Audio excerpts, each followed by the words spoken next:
So there are a lot of things to learn when you're starting out photography.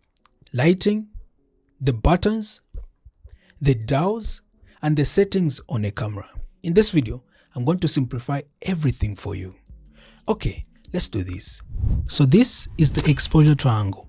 It consists of shutter speed, aperture, and ISO. So to control these settings independently, set your camera to menu mode by rotating this mode dial to M. Once you are there, you see the options for shutter speed, aperture, and ISO on your camera display or in the viewfinder. So the shutter speed controls how long your camera sensor is exposed to light when you press the shutter button. On your camera, shutter speed is shown as a fraction, like 1/1000, or a number in seconds, like 1 or 2 seconds. Slower shutter speeds, like 1 second, the shutter stays open longer, making the image brighter, but introducing motion blur if the camera or subject moves.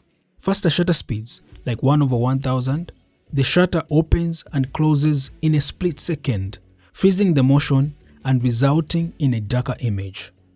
So here's an example to what I've just explained. If you're using a shutter speed of 1 second, your image will be brighter.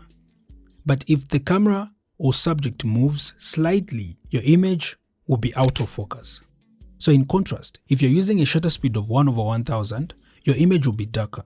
But this will freeze the motion, and even if the camera or subject moves slightly, your image will still be sharp. So the aperture controls how much light enters your camera through the lens, and this is measured in f-stop.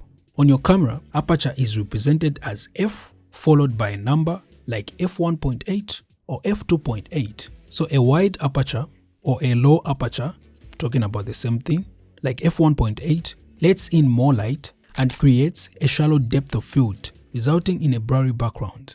So this is determined by the lens. If the lens is f2.8, the camera cannot make it an f1.8 lens. So a narrow aperture or a higher aperture, it's the same thing, like f8, lets in less light and increases the depth of field. I said increases the depth of field, meaning more of the image will be in focus. So if you're going for portraits with creamy, blurry backgrounds, use a lower f-stop number like f1.8 or f2.8. But for group shots or scenes where everything needs to be in focus, go for a narrower or higher f-stop like f5.6 or f8. The aperture is simply the opening of the lens. The lower the f number, like f1.8, the bigger the opening. The higher the aperture number, like f8 or f11, the smaller the opening. So when you adjust the aperture settings, so you can actually see the opening change on your lens. Let me just show you. I'm changing the aperture. You can see the opening is changing. Let me take the aperture to f1.4. You see the opening is now big. So the lower the aperture, the bigger the opening, the more light enters the lens. Let me take it to f11. You can see now the opening is small. The higher the aperture number, like f11, the smaller the opening, the less light the lens lets in. This is aperture.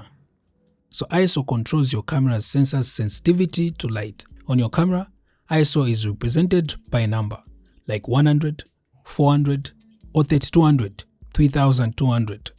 So lower ISO, like ISO 100, would darken the image but produce clean and sharp images. Higher ISO, like ISO 3200, brighten the image but introduces noise or grain, reducing the image quality. So this is the takeaway here. Use the lowest ISO possible for clean and crisp images.